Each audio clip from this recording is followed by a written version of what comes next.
Hello, good morning. Bakasyon nga ngayon kaya lagi kaming late nagigising. Nagluto nga pala ako ng breakfast. Nag-air fry na lang ako ng hash brown, egg, madeleines, tsaka orange. Favorite nga nila yung hash brown kaya hindi talaga kami nawawala ng stock niyan sa fridge. After nga ng breakfast ay nagluto na rin agad ako ng lunch. Hindi pa ako nakakapag-grocery kaya kung ano na lang yung meron dito sa bahay, yun na lang yung niluto ko. Eto nga at bacon fried rice na lang ang lunch namin. Sanay nga din pala sila na laging may fruit after kumain. Kaya ito, nagbabat ako ng mango. Thank you, Mommy. I love you so much. Thanks, Mom. Thank you, Mommy. I love that.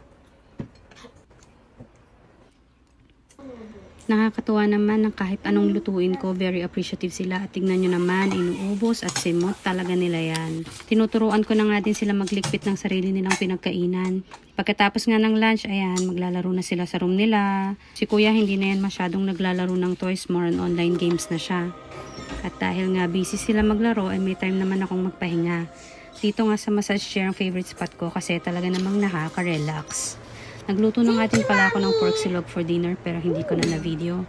At ayun lang naman. Thank you guys for watching our mini vlog.